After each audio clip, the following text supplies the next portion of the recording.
ခရစ္စတီယာနိုရိုနယ်ဒိုနဲ့မက်ဆီနောက်ပိုင်းအကောင်းဆုံးကစားသမားဖြစ်လာနိုင်သူအသက်18နှစ်နဲ့ကစားသမားတိုင်းရဲ့အိမ်မက်ဖြစ်တဲ့ကမ္ဘာဖလားရအောင်စွမ်းဆောင်နိုင်ခဲ့တဲ့ကောင်လေးတစ်ယောက်ဟုတ်ပါတယ်သူကတော့ကျွန်တော်အားလုံးသိကြတဲ့ကီလီယန်အမ်ဘာပေပါအမ်ဘာပေအကြောင်းလေးမပြောခင်ကျွန်တော်ရဲ့ channel လေးကို like and subscribe လုပ်ရသေးလုပ်ခဲ့ကြဖို့တောင်းဆိုပါရစေခင်ဗျာသူ့ရဲ့နာမည်အပြည့်စုံကတော့ကီလီယန်အမ်ဘာပေလိုတင်ဖြစ်ပြီး1998ခုဒီဇင်ဘာလ20ရက်နေ့မှာပြင်သစ်နိုင်ငံဘွန်နီမြို့မှာမွေးဖွားခဲ့ပါအမ်ဘာပေရဲ့အဖေက Red Bright အမ်ဘာပေဖြစ်ပြီးဘောလုံးနီးပြတစ်ယောက်သူ့ရဲ့အမေကလည်း professional လက်ပစ်ဘောသမားတစ်ယောက်ဖြစ်ပါတယ်ဘောလုံးအားကစားကိုနှစ်သက်အားပေးတဲ့မိသားစုဖြစ်သောကြောင့်အမ်ဘာပေဟာအသက်6နှစ်မှာအဖေဖြစ်သူနဲ့အတူဘောလုံးကိုစတင်လေ့ကျင့်ခဲ့ပါတော့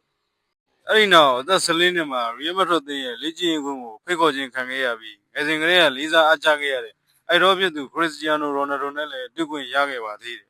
Real Madrid အသင်းဟာအမ်ဘာပေကိုခေါ်ယူခဲ့ပေမဲ့အသက်ငယ်သေးတာကြောင့်မိဘတွေကပြင်သစ်မှာပဲဆက်ထားဖို့ဆုံးဖြတ်ခဲ့ကြပါအဲ့ဒီနောက်မှာတော့ချက်စီးနဲ့အခြားအသင်းကြီးတော်တော်များများကမ်းလှမ်းလာခဲ့တော့လေဝက်ထွက်ခွင့်ပုံမှန်ရရှိဖို့အတွက်မိုနာကိုအသင်းကိုရွေးချယ်ခဲ့ပြီး2015ဒီဇင်ဘာလမှာပထမဆုံး professional ကစားသမားဘဝကိုစတင်ခဲ့ပါအဲ့ဒီချိန်မှာကီလီယန်အမ်ဘာပေရဲ့အသက်ဟာ16နှစ်နဲ့348ရက်သာရှိပါသေးတယ်မိုနာကိုနဲ့အတူဝက်ထွက်ခွင့်ရအသက်ငယ်ဆုံးကစားသမားဖြစ်လာခဲ့ပြီးအိုနယ်ရဲ့စံချိန်ကိုလည်းချိုးဖျက်နိုင်ခဲ့ပါတယ်ပထမဆုံးပွဲမှာတင်တကိုးသွင်းနိုင်ခဲ့ပြီးရန်နဲ့အသင်းနဲ့ပွဲစဉ်မှာလည်း professional ကစားသမားဘဝပထမဆုံး hat-trick ကိုသွင်းယူနိုင်ခဲ့ပါ2016စက္ကွန်ရာသီမှာတော့မိုနာကိုနဲ့အတူလီဂူ1ဖလားရအောင်ဆွမ်းဆောင်နိုင်ခဲ့ပြီးချန်ပီယံလိမှာလည်းဆီမီဖိုင်နယ်အထိတက်ရောက်နိုင်ခဲ့ပါတယ်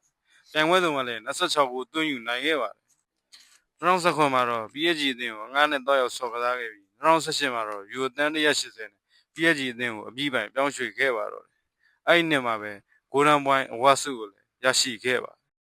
2018 FIFA ကမ္ဘာဖလားမှာတော့ပြင်သစ်အသင်းရဲ့အသက်ငယ်ဆုံးကစားသမားအဖြစ်ပါဝင်ခဲ့ပြီးသက်18နှစ်နဲ့ပွဲထုတ်ခွင့်ရရှိခဲ့ပါ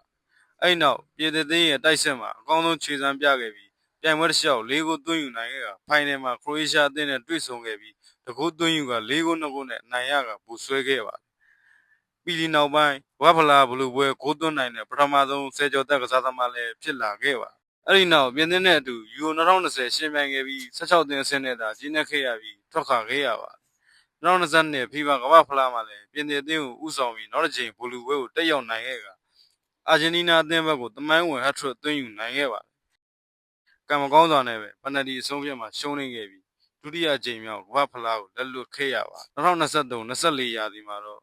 အိမ်မက်အသင်း Real Madrid ကိုပြောင်းရွှေ့လူနီးဖြစ်ခဲ့တော့လေ PSG အသင်းပိုင်ရှင်နဲ့ပြင်သစ်သမားတို့ဝင်ရောက်ဆုဖတ်မှုကြောင့်တစ်နှစ်သက်တမ်းတိုးခဲ့ပြီး2024-25ရာသီမှာတော့ Real Madrid ကိုအလွတ်နဲ့ပြောင်းရွှေ့လာနိုင်ခဲ့ပါကစားသမားအသင်းမိတ်ဆက်ပွဲကိုဆန်တီယာဂိုဘာနေယူမှာပြုလုပ်ခဲ့ပြီးပရိသတ်8000ကျော်တက်ရောက်ခဲ့ပါ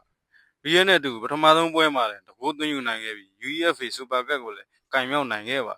အဲ့ဒီနောက်လာလီဂါမှာအသင်းနဲ့အသားမကျသေးပဲဝေဖန်မှုတွေခံခဲ့ရပါဒါပေမဲ့ကီလီယန်အမ်ဘာပေဟာအကောင်းဆုံးကြိုးစားလာခဲ့ပြီးခုဆိုရင် Real Madrid နဲ့အသားကျလာနေပါပြီ